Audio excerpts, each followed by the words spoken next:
It was so close. So close and yet so far. All right, well, our big money is gone now. We just lost all our money?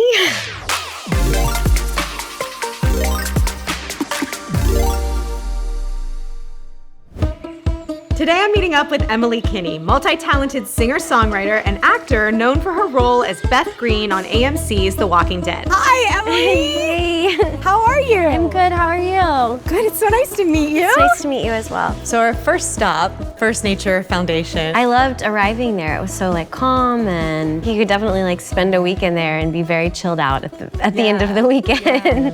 You grew up in Wayne, Nebraska, is that correct? Yes, so I was born in Lincoln, Nebraska. Okay. But I spent most of my time growing up in Wayne is where I went to high school and middle school and stuff, and in North Bend, Nebraska as well. Okay, Yeah. and that whole area is kind of known for farming, Yeah. right? Farms, ranches. Did you spend a lot of time in places like that? I did. My parents aren't farmers, but my dad sells seed and fertilizer. Oh, farmers. perfect. He's an agronomist. Yeah. So we were always in small farming communities, Yeah. and a lot of my friends lived out in the country or out on farms. So I've definitely spent a lot of time being around farms, being around animals, and yeah. Your character, Beth Green, on The Walking Dead. You think it's a little fitting that when we first meet her, she's on a farm? Yeah, I definitely, growing up on a farm or in a farming town or whatever was very familiar to me. So it was definitely something I could draw from playing Beth. It wasn't something I had to research or anything like that. It was a very familiar environment for me for sure. Well, I thought it might be fun to meet some horses. So would you like to go do that with me? Definitely, All right, yeah. come on. We met Carol and Alan, Yes. who were just such lovely, warm, welcoming people. Good morning, ladies. Welcome morning. to First Nature Ranch. I'm Carol. Hi, I'm Jen. I'm Emily. Hey, hello, Emily. Welcome. Ready to meet some horses? Yes. Absolutely. Yeah, we got to meet such nice horses. I loved Tuck. I felt like Tuck and I had a connection. And I had Goldie. And Goldie was beautiful. Beautiful, so big. Yes, big and beautiful hair. One of the reasons I wanted to introduce you to the horses is so that you can pick which horse you want to take to the leadership course. I wasn't really sure what we were gonna do with the horses, but it was really interesting to see how they would follow us, depending on just kind of the vibe we gave out. Ready? Yes. All right. So look, point where you want to go with your right hand. Point, and don't get ahead of him. If he doesn't go, grab his halter and ask him to come with you. Come with me. Very Wanna come with me? And look where you want to go, Emily. Right here. Yes, put a little pressure. Just a little pressure. That's it. All right. Beautiful. You have to kind of figure out a push-pull situation where you're next to them, but still leading them and making sure they trust you. Do you have any particular challenging moments when you were leading Tuck? Mostly at the very end when he wanted to get up on, or when we have to lead them to step up onto the, riser. Yeah. You could tell that he didn't want to do that. Step up. Good job. Nice. Yes. We need 2 feet though. Put a little pressure on his halter. Okay, step up. Don't take no for an answer. Good job. Beautiful. Tuck wanted to give so many kisses. That was so sweet. Which is very sweet. You can ask for a kiss if you want it. Can I have a kiss? Lean forward.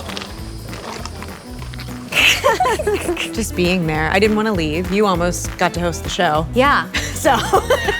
Well, I'll see you later, Jen. Yeah. You're gonna, Staying with the horses. Jen lives here now. You know?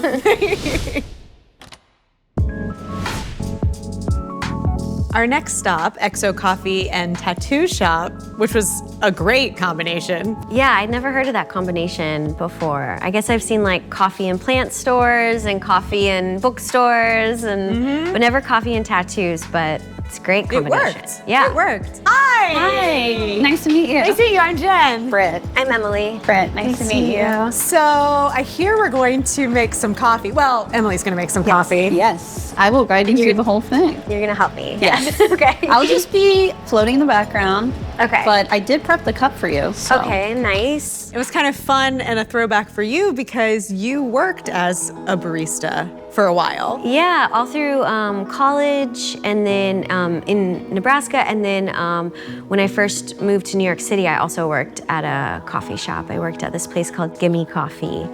in Brooklyn, and it was a couple blocks away from my apartment. Was it through working at a place like that nudged you into acting and music, or was that passion already instilled within you?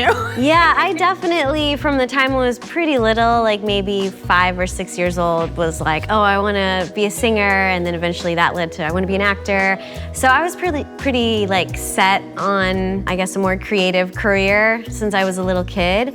But I do think something about coffee shops sort of supported that endeavor. I mean, a lot of the people I first worked with in New York at Gimme Coffee were also musicians or visual artists. So yeah, I think I felt like it was an environment that I fit into. So in 2020, you started a podcast, My Caffeine Withdrawal. Yes. Where you sit down with artists and talk about their motivations, their inspirations. Can you talk a little bit about that? The idea was just that, like, well, first of all, I'm a big music fan, so like I really liked the idea of getting to sit down with other artists and talk about their sort of writing routines or their story of getting into music. But I also know, because so many of my friends are musicians, that musicians can be really particular about their coffee. So we kind of used coffee or like an artist's morning, routine or morning coffee as sort of an in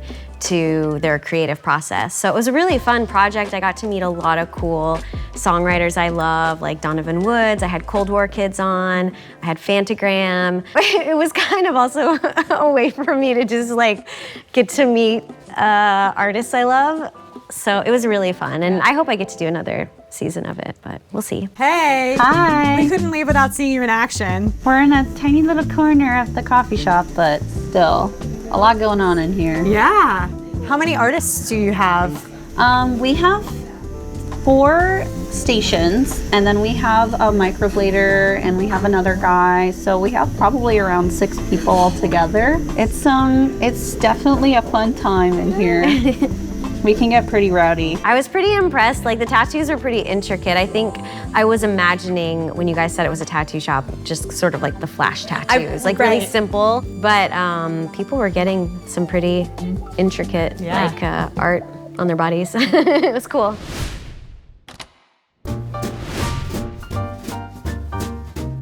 Our final stop, Yes. Jewel, Orlando, which was that really fantastic Speakeasy. So cool. We just came through a bookcase. You've played a lot of different types of shows in your career. Is there a type of venue that you feel most alive in? Yeah, I do feel like my music does really well in more listening type rooms where I can have a chance to really like connect with the audience and maybe talk about the song. My songs are very much so like stories. So I think in an environment like that where people can really hear the words. I recently played City Winery in New York, and I feel like a venue like that is really so conducive to my music. Have you found that your music has evolved with you throughout your career? Yeah, definitely. When I was doing more musical theater, I feel like you can hear that in my first EP, sort of the jazzier vibe, more musical theater-esque vibe. And then as I started making more and more records, what I wanted to lean into kind of changed. Okay, I'm gonna bet on 26 and 11. I like it. Okay, I'm gonna go with 7. Okay, so we got some prime numbers happening. Yep. Look, I'm gonna go to unlucky number 13. Hey, that's my lucky. Is it? Okay. 7 is mine, so there we go. There we go. Perfect. Let's do this thing. Come on. Come on, whatever number I pick. You know what? That's how we do. I've never played before. No more bets. Okay. 16. It was so close. So close and yet so far. All right, well, our big money is gone Wait, now. we just our lost big all our money? Our chips. Oh, yes, for no, yeah, your chips. Our 'cause chips. When Okay. you got your chips, you were donating to charity. Right. Okay. So now it's Chuck E. Cheese. I didn't do very good on the game yesterday. Neither I did feel I. like I didn't win very much money for the charity. Neither did I. So sorry about that. But But we I had tried. a good time trying. We tried. Yes. Emily, thank you so much for coming and spending some time with me here in Kissimmee. I really had a great time. Yes, thank you for having me. I had such a nice time.